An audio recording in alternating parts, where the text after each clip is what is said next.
Day of wrath. All right. June 28th, 2 years ago. I'm a historian. You kind of remember important dates in your life. And by the way, today is our 1-month wedding anniversary, dear. Thank you. Marion Courthouse. Very romantic wedding. June 28th, 2 years ago. That morning, all the major media outlets started talking about purported executions by ISIS. And if you recall, they were just showing still photos, or they were showing a brief clip of people being hustled up to alongside a ditch, and then some still photos. Well, within less than 20 minutes, I was on the actual video site from ISIS, one of that they pumped it out to. And I watched a film that was an hour and 8 minutes long, and I just sat there absolutely numbed.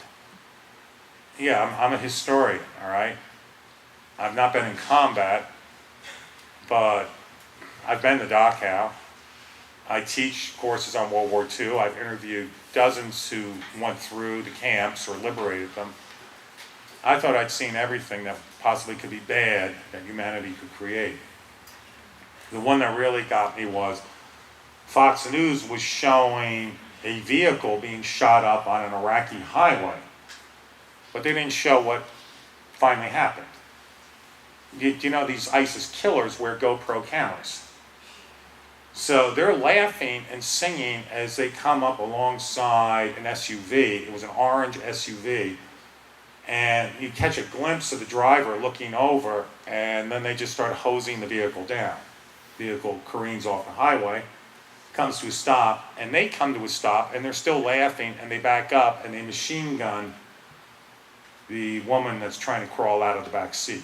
And they drive off. And then I'm watching people don't call it decapitation. I'm watching people have their heads sawed off slowly. What the Japanese did to our men in World War II was humane in comparison. It was one quick flick of the blade. A couple of days later, I would watch what was essentially a training movie where a boy about 10 or 11 is being trained how to saw a man's head off. And by the end of watching that, I was like, God in heaven.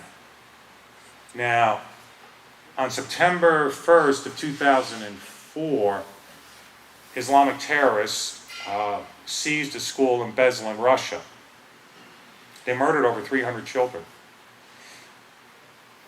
And it was horrific what they did.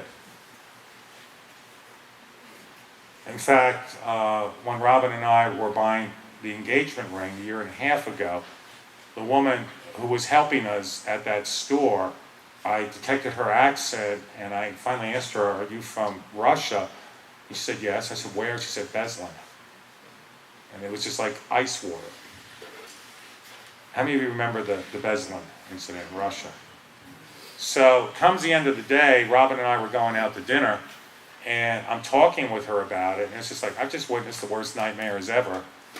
And then she punched me between the eyes, as she has several times now.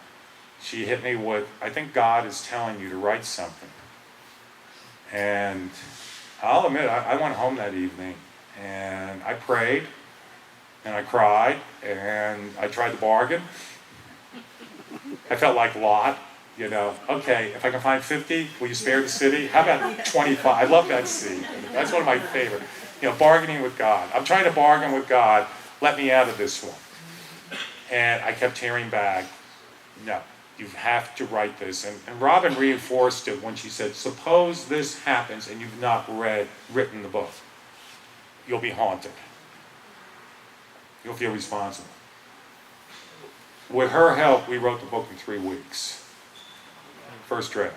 It was only 46,000 words. I wanted it as a novella. His first book I self-published.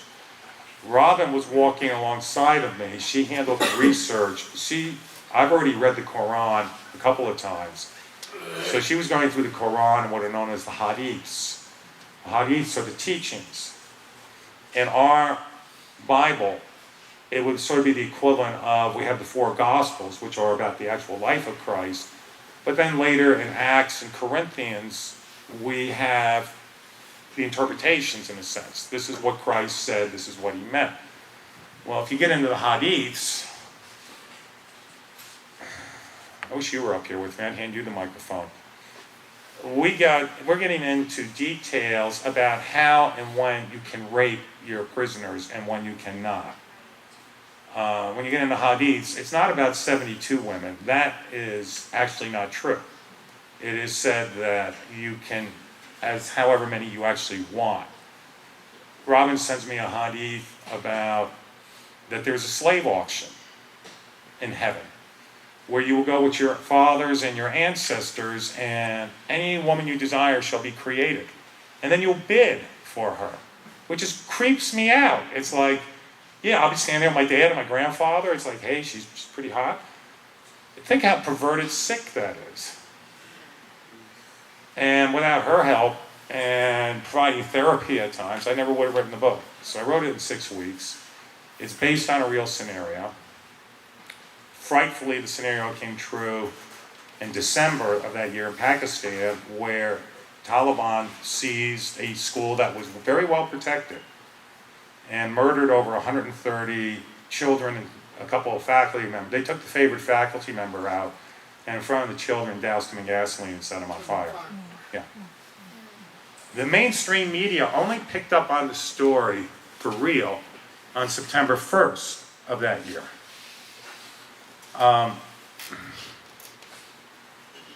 Day of Wrath came out, August, and about a week later I got a call from Fox News asking if I'd come in to do a segment with Fox and Friends in the morning.